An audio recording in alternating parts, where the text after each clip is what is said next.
നിങ്ങൾക്കും ഡോക്ടറാകാം.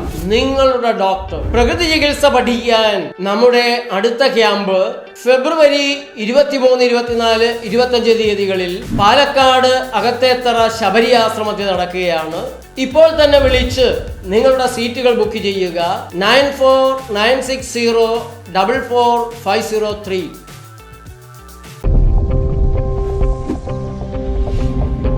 ഇമോഷൻസിനെ നമുക്ക് ഇല്ലാതാക്കാൻ ഒരിക്കലും പറ്റില്ല. കാരണം നമ്മൾ ഇതിൽ പോകുമ്പോൾ നമുക്ക് അതെന്തായാലും വന്നും പോയും കൊണ്ടൊക്കെ ഇരിക്കും.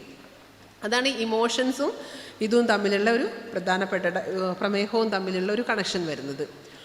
പിന്നെ ചില വളരെയധികം നമ്മളെ ഹെൽപ്പ് ചെയ്യും. ഇപ്പം ഇമോഷൻസിൻ്റെ കാര്യത്തിലാണെങ്കിൽ നേരത്തെ പറഞ്ഞ ആൽക്കലൈൻ ഭക്ഷണം നമ്മുടെ ഒരു മെയിൻ ഭാഗമാകുമ്പോൾ, പ്രത്യേകിച്ച് രാവിലെ തന്നെ നമ്മൾ ആദ്യം പഴം കഴിക്കണം എന്നൊക്കെ പറഞ്ഞില്ലേ, അതുപോലെയുള്ള ഭക്ഷണ സാധനങ്ങൾ വല്ലാതെ നമ്മുടെ മൂഡിനെ നമുക്ക് സ്റ്റേബിളാക്കി നിർത്താൻ ഒരു പരിധിവരെ സഹായിക്കുന്നുണ്ട്. അപ്പോൾ നല്ല ദേഷ്യപ്പെട്ടിരിക്കുന്ന സമയത്ത് നമ്മൾ പറയില്ലേ, തണുത്ത ഒരു വെള്ളം കുടിക്കുകയോ ഒക്കെ ചെയ്യുന്ന സമയത്ത് നമുക്ക് റിലാക്സേഷൻ വരുന്നു എന്ന് പറയാറില്ലേ. അപ്പോൾ അങ്ങനെ നമുക്കറിയാലോ നമ്മളെ പേഴ്സണാലിറ്റി ഏത് ടൈപ്പാണ്. പെട്ടെന്ന് ദേഷ്യം വരുന്ന ആളാണോ, നമ്മൾ വേഗം സങ്കടം വരുന്നതാണോ നമുക്കറിയാലോ.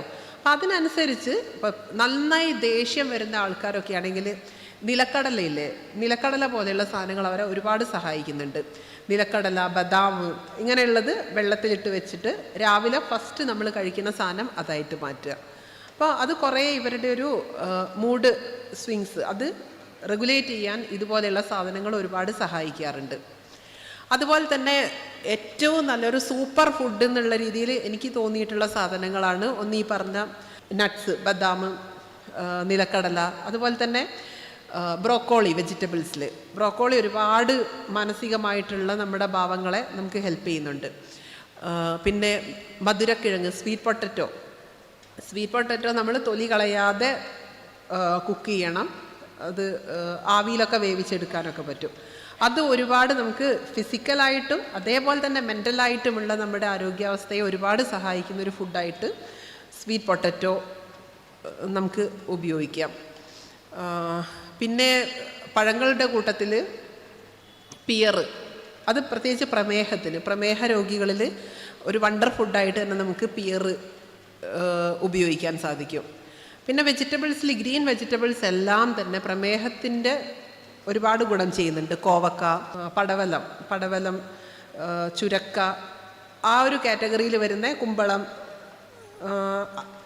മനസ്സിലായില്ലേ, കുക്കുംബർ, ആഷ്ഗാർഡ്, ആ ഒരു ഫാമിലിയിൽ വരുന്ന എല്ലാ വെജിറ്റബിൾസും പ്രമേഹ രോഗവുമായിട്ട്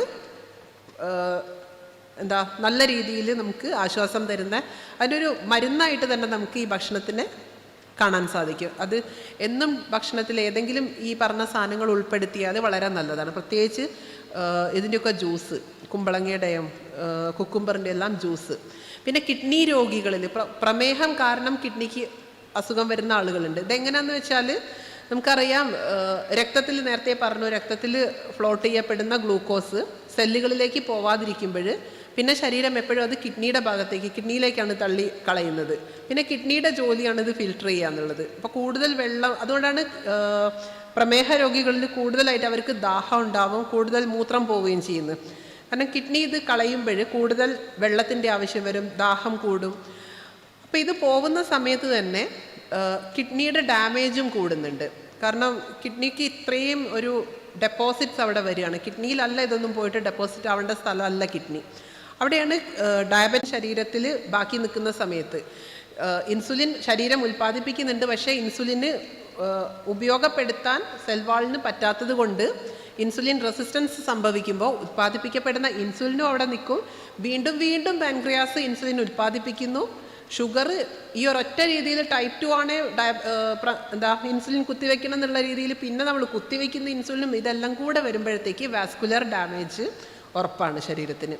അത് ഹൃദ്രോഗത്തിലേക്ക് സാവധാനം ലീഡ് ചെയ്യപ്പെട്ടു പോകും. അപ്പം പ്രമേഹം അല്ല കാരണമാവുന്നത്, പ്രമേഹം ഉണ്ടായി വന്നിട്ടുള്ള ചില മെറ്റബോളിക് ഡിസ്ഫങ്ഷൻ മറ്റ് രോഗങ്ങളിലേക്കും കൂടെ ഗ്രാജ്വലി കൊണ്ടുപോയി നമുക്ക് പ്രശ്നങ്ങൾ വരുന്നതാണ്. പിന്നെ നമ്മൾ പറയാൻ വിട്ടുപോയിട്ടുള്ള ഒരു ഭാഗം സെക്കൻഡറി ഡയബറ്റിക്സ് ആണ്. ഇപ്പം ടൈപ്പ് 1 പറഞ്ഞു, 2 പറഞ്ഞു, LADO പറഞ്ഞു, MODY, ഇതൊക്കെ നേരത്തെ ഞാൻ എക്സ്പ്ലെയിൻ ചെയ്ത ഭാഗങ്ങളാണ്. ഡയബറ്റിക്സിൻ്റെ ഭാഗങ്ങൾ, പല ടൈപ്പ് ഡയബറ്റിക്സ് ആണ്. അതിൽ സാറ് ഇപ്പോൾ കുറച്ച് നേരം മുന്നേ പറഞ്ഞപ്പോഴാണ് എനിക്ക് ഓർമ്മ വന്നത്, സെക്കൻഡറി ഡയബറ്റിക്സ് എന്ന് പറഞ്ഞാൽ നമ്മളൊരു രോഗത്തിന് മരുന്ന് കഴിക്കുമ്പോൾ ആ മരുന്നിൻ്റെ പ്രശ്നങ്ങൾ കൊണ്ട് വരുന്ന ഡയബറ്റിക്സ് എന്ന് വെച്ചാൽ, ഒരു ഉദാഹരണത്തിന് ബീറ്റാ ബ്ലോക്കേഴ്സ് നമ്മളിൽ ഭൂരിഭാഗം ആളുകളും കഴിച്ചുകൊണ്ടിരിക്കുന്നതായിരിക്കും, പ്രഷറിന് കഴിച്ചുകൊണ്ടിരിക്കുന്നത്. ഈ ബീറ്റാ ബ്ലോക്കേഴ്സ് എന്ന് പറയുന്ന മരുന്ന് എന്താ ചെയ്യുന്നത്? നമ്മുടെ ശരീരത്തിൽ എവിടെയാണ് ബീറ്റാ സെല്ലുകൾ ഉള്ളത്? പാൻക്രിയാസിൽ ഇൻസുലിൻ ഉത്പാദിപ്പിക്കുന്ന സെല്ലുകളാണ് ബീറ്റാ സെൽസ്. ബീറ്റാ സെൽസ് ആണ് ഇൻസുലിനെ ഉത്പാദിപ്പിക്കുന്നത്. അപ്പോൾ ഈ ബീറ്റാ സെൽസിന് ഒരു റിസപ്റ്റേഴ്സ് ഉണ്ട്. പാൻക്രിയാസിൽ ആൽഫ സെൽസും ഉണ്ട്, ബീറ്റാ സെൽസും ഉണ്ട്. ഈ ബീറ്റാ സെൽസിൻ്റെ റിസപ്റ്റേഴ്സിനെ ബീറ്റാ ബ്ലോക്കർ ചെന്നിട്ട് ബ്ലോക്ക് ചെയ്യുന്നത്, സപ്രസ് ചെയ്യാണ്. പിന്നെ ഇങ്ങനെ ബീറ്റാ സെൽസ് ഇൻസുലിൻ പ്രൊഡ്യൂസ് ചെയ്യും. അപ്പോൾ ഈ ബീറ്റാ ബ്ലോക്കേഴ്സ് കഴിക്കുന്ന ആളുകളിൽ അതുകൊണ്ട് മാത്രമാണ് ഡയബറ്റിക്സ് വരുന്നത്. കാരണം ഇവിടെ ബീറ്റാ റിസപ്റ്റേഴ്സിനെ ബ്ലോക്ക് ചെയ്ത് വെച്ചിട്ടുള്ളത് കൊണ്ട് ഇൻസുലിൻ ഉത്പാദിപ്പിക്കാൻ പറ്റാതെ പോകുന്നു. ഇത് എൻഡോക്രൈൻ ഡിസീസിൽ വരുന്ന മരുന്നുകളിലുണ്ട്. അങ്ങനെ ഒരുപാട് സ്റ്റിറോയിഡ്സിൽ ഇവയുടെയൊക്കെ സൈഡ് എഫക്റ്റ് എന്ന് പറയുന്നത്, സൈഡ് എഫക്റ്റ് അല്ല ആക്ച്വലി, മെയിൻ എഫക്റ്റ് തന്നെ ഈ സപ്രഷനാണ്. ഇൻസുലിൻ പ്രൊഡ്യൂസ് ചെയ്യുന്നതിലുള്ള സപ്രഷൻ, അതുപോലെ തന്നെ ഗ്ലൂക്കോസിനെ ആവശ്യത്തിൽ കൂടുതൽ റിലീസ് ചെയ്യുക, സ്റ്റോർ ചെയ്ത് വെച്ചേക്കുന്ന, പ്രത്യേകിച്ച് ലിവറിലൊക്കെ ഗ്ലൈക്കോജനൊക്കെ ആയിട്ട് സ്റ്റോർ ചെയ്ത് വെച്ചേക്കുന്ന ഗ്ലൂക്കോസിനെ അനാവശ്യമായിട്ട് സ്റ്റിമുലേറ്റ് ചെയ്ത് റിലീസ് ചെയ്യിപ്പിക്കുന്ന പരിപാടികൾ കൂടെ ഈ മരുന്നുകൾ ചെയ്യുമ്പോഴാണ് നമ്മൾ സെക്കൻഡറി ഡയബറ്റിക്സ് എന്ന് പറഞ്ഞ് ഒരു രോഗത്തിൻ്റെ മരുന്ന് കഴിക്കുന്നത് കൊണ്ടുണ്ടായിട്ടുള്ള പ്രമേഹമായിട്ട്. ഇതിനൊക്കെ മാറ്റണം എന്നുണ്ടെങ്കിൽ ഈ മരുന്നുകൾ ഒഴിവാക്കുക എന്നുള്ളതല്ലാതെ വേറൊരു പെർമനൻറ്റ് സൊല്യൂഷനും ഇല്ല. നമ്മൾ ഭക്ഷണരീതി മാത്രം ക്രമീകരിച്ചത് കൊണ്ട് നമുക്ക് ഈ രീതിയിൽ വരുന്ന പ്രമേഹം മാറിക്കിട്ടില്ല.